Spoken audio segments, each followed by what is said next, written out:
Cinta bagi kakiku, terang bagi jalanku. Firman-Mu. Hari ini Roh Kudus memberi tema kepada kita. Saya tidak tahu, cukup unik tema yang Tuhan berikan itu. Dengarkan tema ini sebagai pertanyaan. Antara kita dengan Bapa di surga, antara kita dengan Bapa di surga, seharusnya siapa yang harus nurut siapa? Ayo, antara kita dengan Bapa di surga, siapa yang seharusnya nuruti siapa? Nah, saudara, sebetulnya inilah masalah terbesar dalam hidup anak-anak Bapa di surga, dalam hidup murid-murid Tuhan Yesus. Ini masalah terbesar. Maaf kalau ada di antara saudara yang sering dengar khotbah, wah, hidup saudara banyak masalah karena saudara tidak memberi perpuluhan dalam nama Yesus. Itu penyesat. Kenapa saya katakan itu penyesat?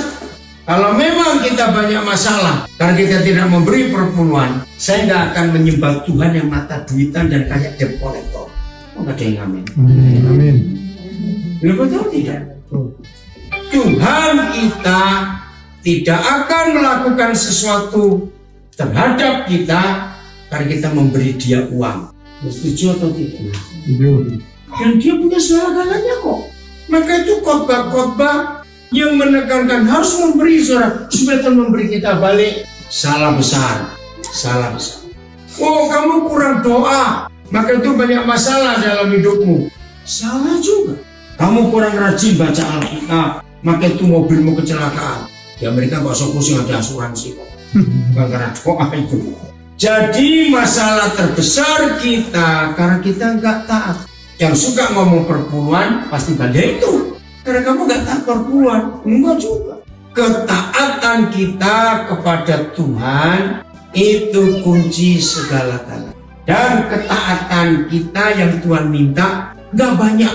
Saya bagi kelompokkan dengan 3 kelompok besar. 1, ketidaktaatan kita yang terbesar terhadap apa? Tidak mau mengampuni. Ada 3 bagian. Bagian besarnya untuk mengetahui kita taat dalam hal apa saja. Yang pertama, tidak mengampuni. Saudara jangan anggap enteng loh, tidak mengampuni itu. Jangan anggap enteng. Itu kunci segala-galanya. Kenapa tidak mengampuni itu fatal? Karena hubungan kita dengan Bapa di surga sangat ditentukan oleh hubungan kita dengan sesama kita. Saya ulangi ya. Hubungan kita dengan Bapa di surga sangat ditentukan dengan hubungan kita terhadap sesama kita. Maka itu Tuhan Yesus mengajar, kapan kita bisa diampuni? Bukan karena kita doa pagi, doa malam, memberi persembahan, bayar ini, bayar itu, tidak. Tuhan Yesus mengajarkan kita diampuni karena kita mengampuni orang lain. Itu diajarkan Tuhan Yesus. Dan ampunilah kesalahan kami seperti kami mengampuni saudara kami bersalah kepada kami. Semua agama di dunia punya konsep pengampunan. Semua agama. Tidak ada agama apapun yang Tuhan mereka tidak mengajarkan pengampunan. Tapi beda dengan Bapa kita. Semua agama di dunia kalau mau diampuni, buat sesuatu, ada effort yang dikerjakan. Ini, itu, begini, begitu. Itu pun oleh Tuhan mereka masih ditimbang lagi. Ribet benar. Tapi Bapa kita gampang. Ampuni saudaramu, maka kamu diampuni. Ini bagian yang pertama dan 3 kelompok, nanti kita akan bahas. Yang kedua, kalau kita tidak bisa mengampuni, berarti kita tidak bisa mengasihi. Betul? Padahal kunci untuk menikmati semua yang Bapa sediakan buat kita adalah mengasihi. Betul tidak, saudara? Mengasihi. Nah, jujur ya, setelah setan tahu fakta ini, dengarkan baik-baik, setelah setan tahu fakta ini, maka itu hal yang paling serius si setan kerjakan untuk hidup kita adalah jangan mengampuni. Setan nggak pernah pusing dengan kesibukan pelayanan kita. Lagi sekali, setan tidak pernah pusing dengan kesibukan pelayanan kita. Silakan, mau seminggu 8 kali ke gereja ibadah ini silakan. Setan tidak pusing dengan sibuknya kita ikut kelompok-kelompok baca Alkitab, ikut doa malam, doa pagi. Setan nggak pusing, kita dibiarkan. Tapi begitu mereka tahu kita mau berdamai dengan semua orang, nah itu masalah buat mereka. Itu masalah. Maka itu saya tanya begini, mana lebih mudah buat setan ganggu kita untuk tidak berdoa atau ganggu kita untuk tidak mengampuni? Mengampuni. Tidak mengampuni. Itu yang setan paling kerjakan. Kenapa? Nah ini ya. Sekarang silakan baca Ibrani 12 ayat 14. Ya buka Ibrani 12 ayat 14. Ini penting sekali. Ibrani 12 ayat 14. 1, 2, 3. Berusahalah hidup damai dengan semua orang dan kejarlah kekudusan. Sebab tanpa kekudusan tidak seorang pun akan melihat Tuhan. Sekarang terjemahnya kurang tepat. Yang tepat begini. Berusahalah hidup damai dengan semua orang dan kejarlah berdamai dengan semua orang. Sebab tanpa berdamai dengan semua orang, maka tidak seorang pun akan melihat Tuhan. Jangan main-main. Nah, setan sangat hafal ayat ini. Maka itu setan tahu supaya saudara dan saya tidak melihat Tuhan, dia nggak melarang kita berdoa. Dia tidak melarang kita melayani. Tapi yang dia larang itu, kamu jangan sampai berdamai dengan semua orang. Cari musuh. Karena ketika saudara tidak berdamai dengan semua orang, maka kita nggak bisa melihat Tuhan. Ingat loh, cuma ada satu di antara dua kekuatan di seluruh universe ini, seluruh alam semesta. Siapa dengan siapa? Cuma ada dua jawab. Siapa dengan siapa? Tuhan dengan setan. Sekarang jawab. Kalau kita nggak bisa melihat Tuhan, kita pasti melihat siapa? Setan. Nah itu dia. Itu dia. Karena ini fakta. Maaf loh. Sedikit sekali gereja mengkhotbahkan fakta ini untuk mengampuni dan untuk mengasihi. Sedikit kok. Kenapa sedikit? Yang pertama, memang setan tahu banyak mempengaruhi hamba Tuhan, jangan khotbahkan ini. Tapi alasan kedua, jangan tersinggung saya bicara. Pendeta yang masih punya musuh berani khotbah ini enggak? Loh, saya tanya kok. Hamba Tuhan yang masih belum berdamai dengan semua orang berani khotbah ini? Berani. Loh, saya tanya, berani enggak? Berani. Enggak. Akan tertuduh. Contoh hamba Tuhan hidupnya enggak kudus, berani khotbah kekudusan? Nah itu dia.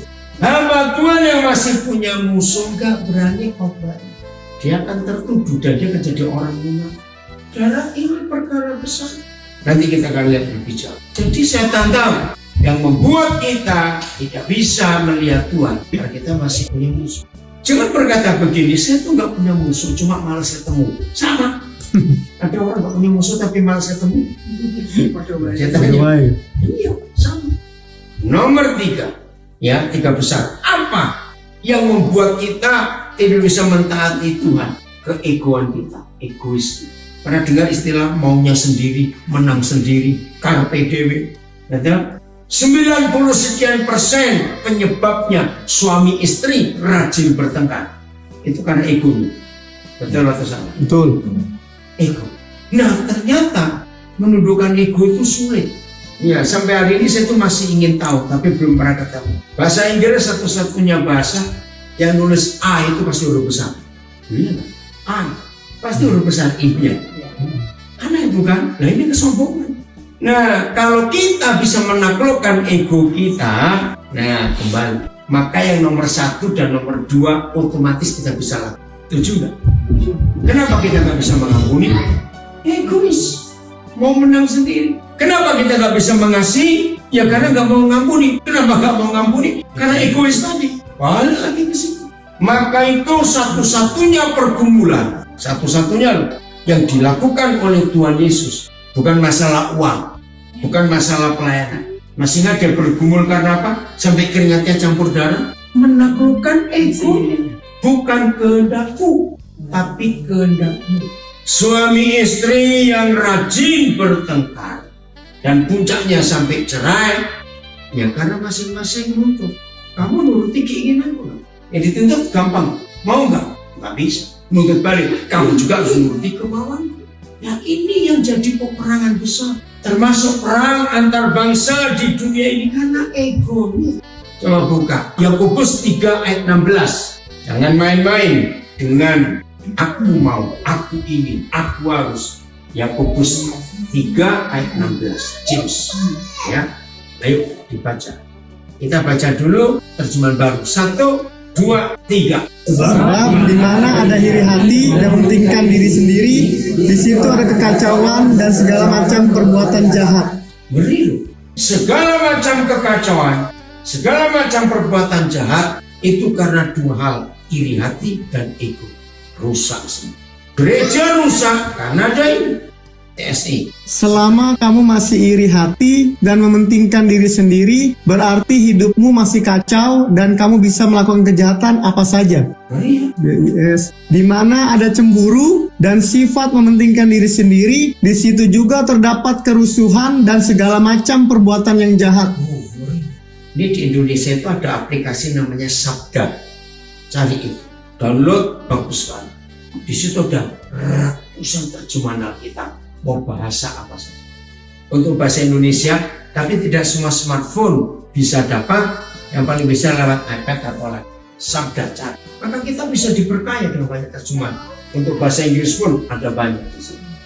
Bahasa Indonesia kira-kira ada 14 terjemahan sekarang yang kita punya.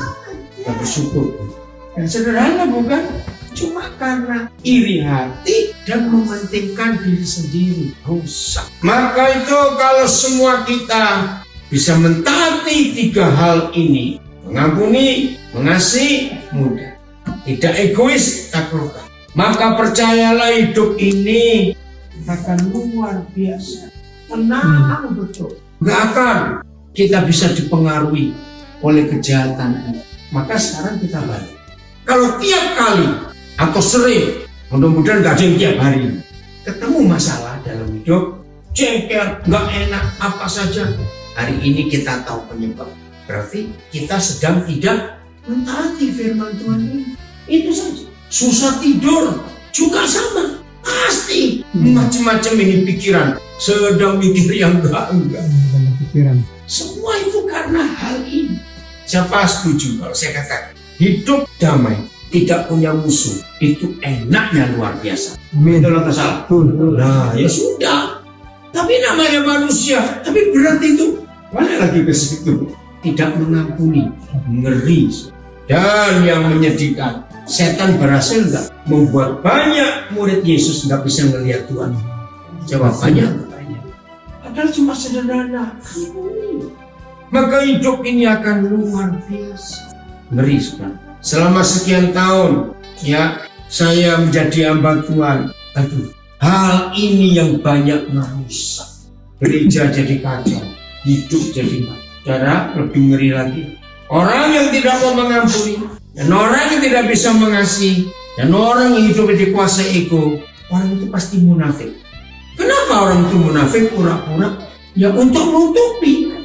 Orang yang seperti itu hidupnya akan pakai topeng, penuh dengan kebencian, penuh dengan kemarahan, tidak terungkap.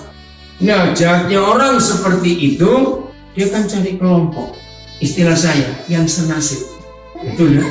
Ngeri loh. Maka itu orang ini akan ketemu orang yang pahit juga. 2 orang saja yang ketemu hatinya pahit, sudah mengotori semua. Kenapa? Mulutnya jadi jahat. Betul, mulutnya jadi jahat. Jadi betul-betul mengerikan. Orang egois, orang tidak mau mengampuni, orang tidak mau mengasihi, itu ngeri, meracuni semua. Maka itu kita nggak boleh main-main dengan prinsip ini dalam hidup. Kenapa sih mengampuni itu susah? Sederhana penyebabnya. Sederhana penyebabnya. Saya persingkat cuma 2 penyebab. 1, enggak terima. Betul? Enggak terima. Saudara sadar nggak? Sikap tidak terima itu jahatnya luar biasa. Nah, periksa begini, ya. Apakah kita sudah mengampuni atau belum? Kalau kita dengar ada hal yang nggak baik terjadi pada orang yang kita jengkel, dengan ada hal baik yang terjadi pada orang yang kita jengkel. Ngerti pertanyaannya? Nah, di situ sikap kita akan tahu kita sudah ngampuni atau belum.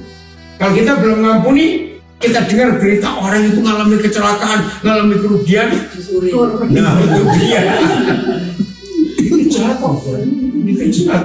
Lalu kalau kita dengar dia berhasil, nah, kita boleh sambil tertawa melihat ini, tapi ini setan betul. Mari loh, jangan main-main. Doa-doa pasti terhalang. Tuhan nggak bisa dengar kalau kita nggak berdamai dan masih punya musuh.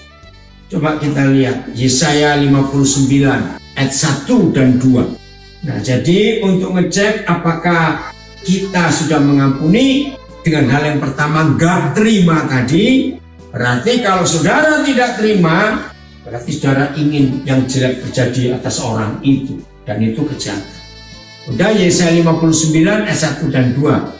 Ayo baca ayat 1 dulu. 1, 2, 3. Sesungguhnya tangan Tuhan tidak kurang panjang untuk menyelamatkan, dan pendengarannya tidak kurang tajam untuk mendengar. Tetapi yang merupakan pemisah antara kamu dan Allahmu ialah segala kejahatanmu, dan yang membuat dia menyembunyikan diri terhadap kamu sehingga ia tidak mendengar ialah segala dosamu. Orang Jawa bilang, ya wis, ya ini penyebabnya. Maka itu kalau saudara pernah berkata atau ada teman kita berkata, aku ini kurang apa ya kepada Tuhan? Doa puasa rajin, doa pagi ikut, doa malam ikut, ini ikut. Tapi kenapa Tuhan nggak jawab? Hari ini kita ketemu. Kenapa? Karena ada kejahatan yang kita belum selesaikan. Maka itu Tuhan nggak dengar. Walaupun dia itu dekat, tapi jadi jauh. Tangannya kurang panjang, telinganya jadi nggak dengar. Bukan karena kita kurang berdoa, kurang ini, kurang itu, tapi kita kurang ajar, kita ajar sudah. Tidak mau mentaati. Hal kedua, mengapa kita tidak mau mengampuni atau sulit mengampuni? Karena kita nggak mau dirugikan. Coba renungkan. Kalau kita siap dirugikan, mengampuni itu gampang atau tidak? Gampang. Ya udah, kita bisa cari lagi kok, nggak apa-apa. Satu kali ada satu state lain ya di Amerika. Ada saudara kita orang Indonesia kerja ngumpulin duit, nah dia bisa beli mobil cukup murah dan nggak bagus tapi dia rawat baik. Nah, dia belum pernah punya pengalaman betapa hebatnya insurance itu. Nah, suatu hari seperti biasa dia berangkat kerja pulang kerja ditabrak mobil. Lalu dia kaget. Nah, saya nggak tahu urusannya bagaimana. Tapi yang dia itu nggak tahu betul-betul polos. Waktu saya datang ke gereja itu dia memberi kesaksian luar biasa. Ternyata saya nggak ngerti istilah dalam hukum asuransi bagaimana. Ternyata yang nabrak juga nggak punya insurans segala macam, saya nggak tahu. Pokoknya dia dapat ganti mobil yang jauh lebih bagus dari yang dia punya jelek sebelumnya. Ngerti nggak contoh ini? Pasti ada di antara saudara pernah ngalami itu. Marah nggak seharusnya kalau ditabrak? Marah. Tapi kalau dia marah, rugi dong. Dapat ganti. Dong ngerti ilustrasi ini? Karena insurance, ya asuransi. Itu yang pertama buat itu Tuhan Yesus. Waktu dia mati di kayu salib. Ya betul nggak? Dosa tadinya atau enggak? Itu asuransi. Preminya sudah dibayar. Lunas. Betul. Kita tinggal terima. Kalau ada apa-apa, aman. Ada asuransi kok. Nah, ternyata saudara kita ini baru tahu. Maka itu kalau saudara sudah punya asuransi, maaf loh, saya pakai kalimat ini, nggak pernah takut masalah kok, ada asuransi. Ya betul nggak? Nah, asuransi yang terbesar, Tuhan sudah bayar lunas di kayu salib. Maka itu dia bilang, sudah selesai. Ya sudah. Itulah hidup. Jadi nggak usah takut. Nggak usah takut rugi dalam hidup ini. Karena sudah dibayar lunas oleh Tuhan Yesus. Relakan. Kalau ada orang nipu kita, relakan. Kalau ada orang fitnah kita, diam saja. Tuhan nanti akan balas. Jangan kita memaksa diri untuk membalas orang itu. Enggak ada. 1 Korintus 6 ayat 7. Nah, ini cara kita untuk bisa mengampuni. Pertama, kita nggak terima. Kedua, kita nggak mau dirugikan. Jadi rugi itu baik loh. Kenapa nggak amin? Kenapa rugi itu baik? Karena ada asuransi. 1 Korintus 6 ayat 7. 1 Korintus 6 ayat 7. Udah? 1, 2, 3. Adanya perkara kamu yang seorang terhadap yang lain telah merupakan kekalahan bagi kamu. Mengapa kamu tidak lebih suka menderita ketidakadilan? Mengapa kamu tidak lebih suka dirugikan? Bacakan TSI-nya. 1 Korintus 6 ayat 7. Adanya saja perkara di antara kamu seorang terhadap yang lain. Ya, adanya saja perkara antara kita satu dengan yang lain. Kalau kita membaca ayat itu, ini perkara besar atau kecil? Coba rasakan tadi. Perkara besar atau kecil? Adanya saja perkara di antara kamu seorang terhadap yang lain. Itu kecil atau besar? Itu nggak usah ragu-ragu. Kecil. Justru hal itu kita kalah. Senang nggak jadi orang kalah? Tapi faktanya senang. Karena apa? Kita bodoh. Nah, bagaimana kita nggak kalah? Ya, bacakan TSI-nya. Dengan adanya perkara di antara kalian pun itu sudah salah. Seharusnya kamu saling mengalah, bukan berselisih. Maafkanlah orang bersalah terhadapmu, relakanlah dirimu dirugikan. Nggak enak sebetulnya. Apalagi orang Amerika suka zoo, dikit-dikit zoo. This my right, my right. Saudara, nggak salah kalau itu memang hak kita. Tapi kalau sampai Tuhan izinkan itu terjadi, akan dapat lebih besar lagi. Itu pasti. Inilah fakta dalam hidup. Jadi kita tidak bisa mengampuni karena dua hal tadi. Jangan lupa. Apa yang pertama? Enggak terima. Dua, enggak mau diberikan. Ini yang terjadi dalam kehidupan kita. Kasus-kasus perceraian yang terjadi dalam pernikahan. Karena suami istri enggak mau saling dirugikan. Kan aneh. Suami istri kok pakai rugi segala macam. Ya enggak ada yang rugi dong. Kalau suami istri kok. Iya tuh enggak. Iya, betul. Apa? Toh hidup itu untuk anak-anak. Betul. Bukan untuk berdua. Nah, tapi di situ setan sering bekerja dalam hidup ini, sehingga setan yang menang atas hidup kita. Jadi saya ulangi, jangan main-main. Nah, berusahalah. Kalau ada kata berusahalah, itu tergantung kita atau tergantung Tuhan? Kita. Maka itu kita nggak bisa berdoa, minta Tuhan tolong saya supaya saya bisa mengampuni orang itu, nggak bisa. Itu keputusan. Maka itu mengampuni itu bukan pilihan, tapi keputusan. Ya kalau pilihan ya semua kita pasti nggak mengampuni, kok enak. Tapi ini keputusan Tuhan yang minta. Bayangkan kalau kita sebagai murid Yesus, pelayan Tuhan, aktivis, tapi nggak bisa melihat Tuhan, tapi masih sibuk melayani. Tahu nggak hasilnya? Munafik. Karena yang kita layani nggak pernah kita lihat. Tapi sibuk, tapi aktif. Itu kemunafikan. Maka itu mengerikan, saudara, di dalam gereja Tuhan yang masih ada permusuhan, nggak ada Tuhan masih. Walaupun masih aktif, suasana ibadah luar biasa, karena musiknya bagus, yang main bagus, lagu-lagunya bagus, tapi itu bukan jaminan Tuhan hadir. Tuhan hadir hanya kalau kita tidak punya musuh. Matius 5 ayat 9. Matius 5 ayat 9. Inilah satu-satunya ayat dalam seluruh Alkitab yang memberitahu kita kapan kita bisa disebut anak-anak Tuhan, padahal kita ini mantan-mantan penjahat. Matius 5 ayat 9. Siapa percaya kita ini mantan bajingan? Ya. Ya toh? Nah, jangan ada tersinggung. Haleluya. Bajingan semua tidak. Sangat-sangat. Tapi diampuni dan diangkat jadi anak Tuhan, itu Amin. luar biasa. Kalau kita orang baik-baik diangkat jadi anak raja, ya lumayan karena kita baik. Nah kita ini bagaimana? Baca Matius 5:9. 1, 2, 3. Berbahagialah orang membawa damai, karena mereka akan disebut anak-anak Allah. Jadi yang disebut anak-anak Tuhan cuma satu, kalau nggak punya musuh. TSI-nya baca. Sungguh diberkati Allah orang yang selalu berusaha mendatangkan damai di antara sesamanya, karena merekalah yang akan disebut anak-anak Allah. Jadi saudara dan saya disebut anak-anak Tuhan bukan karena sudah dibaptis, bukan karena sudah ini, sudah itu, tidak, cuma karena satu. Saya ini kalau baca ayat ini, maaf ini yang di Amerika aja bisa mengerti fakta ini. Kita yang nggak pernah hidup di Amerika. Suatu hari saudara tahun 2005, saya ingat itu bulan November karena kami mau retreat Thanksgiving, kami pelayanan di satu gereja di New Jersey. Begitu kami tiba, nah di gereja itu, ini gereja Indonesia, ya cukup besar, 2 lantai, lalu di lantai kedua itu ada beberapa kamar yang disewakan. Kami tiba, wih, banyak mobil polisi, ternyata ada FBI di sini. Tertunda hampir 3 jam karena urusannya. Pikir sudah bubar. Ternyata ada kasus yang sangat aneh dan saya bisa mengerti. Jadi ada satu keluarga orang Indonesia.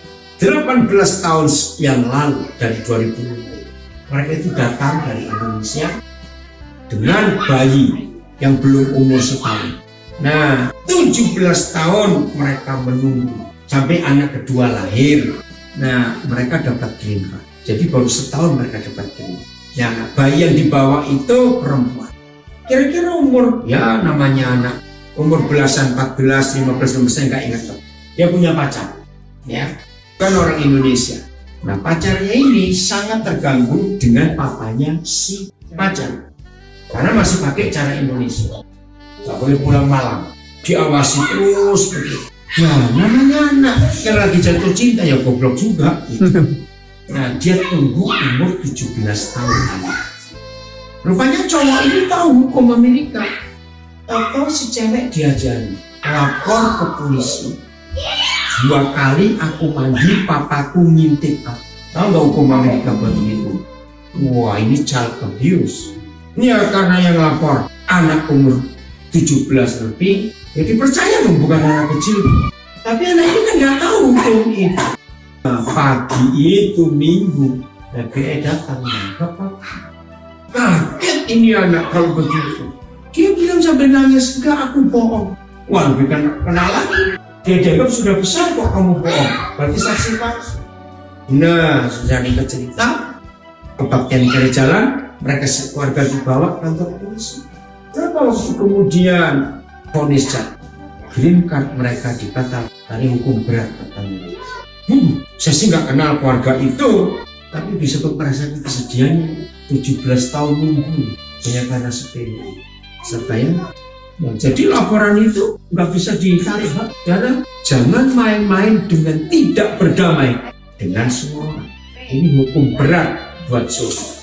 Jadi satu-satunya status yang menyebabkan kita bisa jadi anak-anak Bapa di surga bukan karena kita rajin berdoa, rajin memberi persembahan, rajin pelayanan kita. Kalau kita tidak punya musuh, berdamai dengan semua. Renungkan ini. Jadi selama saya jadi hamba Tuhan ini masalah paling besar yang saya temukan di dalam gereja Tuhan. Kita nggak bisa melihat Tuhan. Maaf kalau saya harus katakan yang tegas. Sering nggak kita mengalami atau mendengar, aku kok susah berdoa ya? Kok nonton TV kok nggak ngantuk? Doa kok ngantuk aku? Itu. Oke, orang alami gitu. Sering. Nah ini penyebab. Karena kita nggak ketemu Bapa. Kenapa nggak ketemu Bapa? Karena masih punya musuh. 1 Yohanes 3:15. Wah, ini lebih berat lagi. Ya, jadi beritahu saudara kita yang lain bahwa tidak mengampuni langsung gugur status kita sebagai anak Tuhan. 1 Yohanes 3:15. Kita baca 1, 2, 3. Setiap orang membenci saudaranya adalah seorang pembunuh manusia. Dan kamu tahu bahwa tidak ada seorang pembunuh yang tetap memiliki hidup yang kekal di dalam dirinya. Ini hukum surga yang luar biasa. Jadi membunuh buat Bapa kita di surga itu tidak harus mencabut nyawa orang. Benci, TSI-nya baca. Siapapun yang membenci saudaranya sebenarnya adalah pembunuh. Dan kalian tentu tahu bahwa pembunuh adalah orang yang mati secara rohani, sehingga dia tidak memiliki hidup yang kekal. Tidak ada hukum sesempurna ini di dunia ini, di kelompok manapun juga. Membenci itu pembunuh. Lalu kalau saya tanya begini, tolong jawab. Benci itu buahnya, benihnya, bijinya itu apa? Yang paling kecil sebelum membenci. Jengkel. Tahu jengkel? Kesel. Kesel. Itu sudah nggak suka orangnya, nggak suka aku. Nah, sudah membenci. Nah, kira-kira ada pembunuh nggak di sini? Banyak. Jangan banyak. Nah, lagi saya katakan, setan tahu firman ini, maka itu dia paling suka membuat kita jadi pembunuh. Kita harus salahkan, paling suka. Ya, karena dia tahu, jengkel kan tuh. Jujur, yang sudah menikah, dengar ya, suami istri yang lagi jengkel, bukan marah loh. Kalau marah sudah gede, ini jengkel. Bisa doa bareng nggak? Nggak bisa. Ayo, bisa doa bareng nggak? Nggak bisa. Nggak bisa. Kalau doa nggak bisa. Duduh, kesel banget. Kenapa? Iya, sudah nggak mau. Iya, udah nggak mau. Omongannya sudah bagus. Nah, di situ ada setan di antara kita. Ngerti sekarang? Oke, Matius 18 ayat 19. Ya, kita baca 1, 2, 3. Dan lagi aku berkata kepadamu, jika dua orang daripadamu di dunia ini sepakat meminta apapun juga, permintaan mereka itu akan dikabulkan oleh Bapakku yang di surga. Saudara, tidak ada ayat lain yang lebih hebat dari ayat ini, karena di dalamnya ada janji yang luar biasa. Minta berapa hal? Baca, minta berapa hal? Apapun juga. Berapa hal itu? Berapa hal apapun juga itu berapa hal? Banyak Bukan terbatas. Enggak terbatas surga. Maka Bapakku di surga akan mengabulkan. Hebat. Tapi ternyata tidak asal dua orang, tapi dua orang yang sepakat. Saudara coba renung. Kalau dua orang membuat kesepakatan, itu berarti ada hukum, betul nggak? Legal. Dan itu harus ada kekuatan hukum. Nah, biasanya untuk membuat itu pasti ada saksi, betul? Nah, saya kejar firman ini. Siapa dua orang yang membuat kesepakatan dan ada saksi? Ternyata ada anak. Coba saudara buka Maleakhi 2:14. Ternyata satu-satunya kejadian Tuhan hadir menjadi saksi itu hanya waktu kita menikah. Maka itu kenapa kalau menikah ada vow, janji itu nggak main-main karena ayat ini. Coba baca 1, 2, 3. Dan kau bertanya, oleh karena apa? Oleh sebab Tuhan telah menjadi saksi antara engkau dan istri dengan istri masa mudamu. Bukan istri muda, beda lagi. Yang kepadanya engkau telah tidak setia dan padahal dialah teman sekutumu dan istri seperjanjiannya. Maka itu saudara, ini luar biasa. Saya mengajari banyak teman-teman saya gembala, janji nikah itu nggak boleh dibaca, nggak boleh didikte, harus keluar dari hati. Karena Tuhan kalian nggak boleh lagi. Ya. Karena di janji itulah Tuhan akan memutuskan layak disatukan nggak dua orang. Kenapa saya menemukan kebenaran ini? Berapa tahun yang lalu saya lupa, 30 tahun lebih. Teman saya nikahkan anak. Pestanya besar sekali. Saya nggak hadir ya karena saya nggak kenal anak ini. Saya kenal papa, mama dari pihak laki. Belum 3 bulan, hampir 3 bulan, tahu si papa datang. Udin bisa tolong nggak? Aduh, ini masalah anak kami ini mau cerai. Saya tuh mikir loh, anaknya baru pertama ini menikah, masa belum 3 bulan cerai? Loh, anakku yang mana? Dia baru nikah itu. Kan kaget. Ya saya datangi karena saya merasa kasihan. Saudara, 3 hari nggak selesai saya mendamaikan mereka. Sebab 2 orang ini mengerti ayat Alkitab. Jadi sejelas sampai ini nyautnya ayat ini. Di hari ketiga itu papanya berteriak, saya pun sakit. Untuk ngawinkan kamu utang papa belum lunas, kamu sudah minta cerai. Bisa bayangkan betapa menderitanya. Nah, saya juga nggak sanggup untuk teruskan. Saya bilang, oke Tuhan, besok hari terakhir saya nggak mau lagi karena sudah diajak ngomong ngerti semua. Waktu saya berdoa, besok saya kalau balik ini ngomong apa? Sederhana sekali masuk, ingatan janji nikah mereka. Jadi besok saya balik, saya nggak mau panjang-panjang. Oke, Om tahu kok kalian dua ngerti Alkitab. Kalian ingat nggak janji nikah kalian? Tuhan bakal berani. Si suami ingat, baru belum sampai 3 bulan. Kenapa kamu lama? Loh, yang janji bukan saya suruh baca. Sejak itu saya merubah berkati mereka.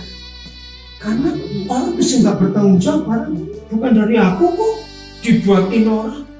Kan itu gereja, dengar ya. Menurut Maleakhi 2:14, inilah satu-satunya ayat dalam seluruh Alkitab. Tuhan itu hadir waktu kita mengucapkan janji nikah, nggak main-main. Karena satu-satunya peristiwa dia hadir menjadi saksi, ya ini. Dia hadir memberkati, dia hadir menyembuhkan, dia hadir menolong. Itu ratusan ayat di Alkitab. Tapi Yahweh Tuhan hadir menjadi saksi cuma 1 kali. Waktu kita menang. Itu jangan main. Aku yang hadir menjadi saksi. Waktu engkau menikah antara engkau dengan istri masa mudamu. Ternyata kamu gak setia. Nah, karena hanya suami istri yang waktu menikah dihadiri Tuhan sebagai saksi, maka itu ada kesepakatan. Berarti sekarang, jadi Matius 18 ayat 19 itu hanya untuk suami istri. Maka kalau suami istri, permintaannya nggak macam-macam dong. Maksud minta kereta api 3, pesawat 2, mau taruh mana? Berarti istilahnya. Jadi kalau suami istri, kalau doa mintanya apa? Ya seputaran masalah keluarganya, bukan? Ya. Nah, saya tanya, kalau suami istri sepakat terus seperti ini, nggak ada jengkel, ada perdamaian selalu, aduh luar biasa. Kira-kira bakal ada masalah yang nggak selesai nggak di rumah tangganya? Pasti selesai. Karena minta apapun juga, permintaan mereka itu dikabulkan. Anak-anak pun nggak akan bermasalah. Maka itu setiap kali ngerti satu firman, saya selalu pakai sebalik. Jadi begini, kalau ada rumah tangga masalahnya nggak habis-habis, berarti 2 orang itu nggak sepakat, gegeran terus, salah terus, ribut terus.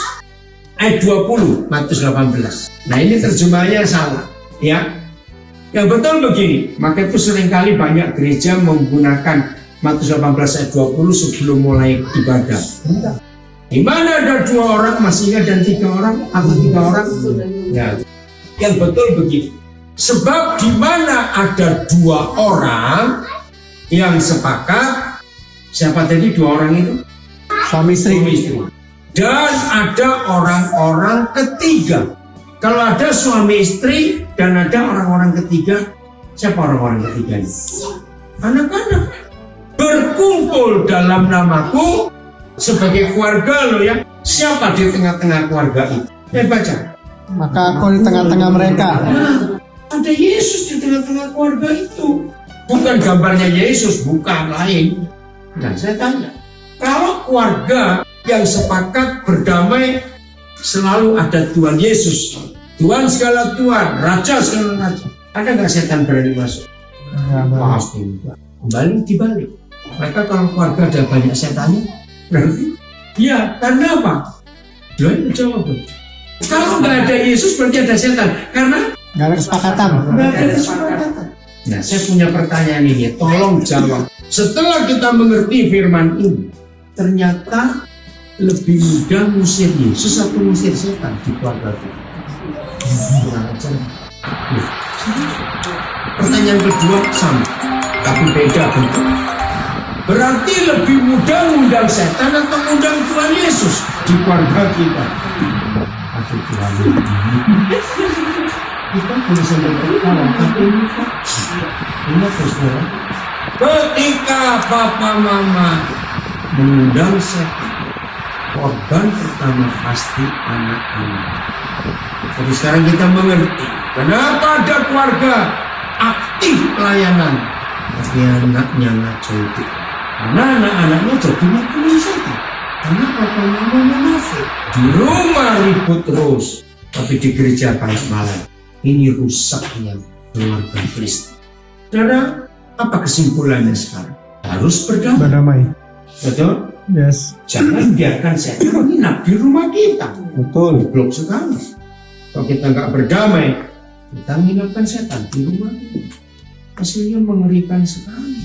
Maka itu ayo mulai hari ini kita hidup dalam kebenaran. Jangan biarkan Yesus terusir dari keluarga kita. Katakan, Amin. bodoh sekali kalau kita mengusir dia. Siapkanlah. Tidak ada seorang pun di antara kita yang berkata cukup berat mengampuni kita. Kalau kita lihat efeknya, masih berani berkata berat mengampuni? Rugi dong. Ya. Berdamai itu enak. Tidur pasti enak. Makan yang gak enak pun tetap enak. Enak. Betul? Betul. Karena hatinya yang enak, bukan makanannya. Kalau saya balik, silakan makan makanan yang mahal-mahal enak-enak. Kalau hatimu gak enak, ya gak enak juga Enak. makanan. Damai itu luar. Betul? Harus mengalami pembaruan dalam hidup kita. Ya. Luar biasa ya. Ayo hidup sungguh-sungguh dalam perdamaian. Jangan kita mau bodoh lah. Amin. Oke? Tuhan memberkati kita semuanya. Selamat berdamai dengan semua orang. Haleluya. Tidak punya musuh. Wow, hasilnya luar biasa. Amin. Tuhan Yesus memberkati kita semua dan jadilah orang-orang yang dipakai oleh Tuhan. Amin. Firman-Mu pelita bagi kakiku, terang bagi jalan.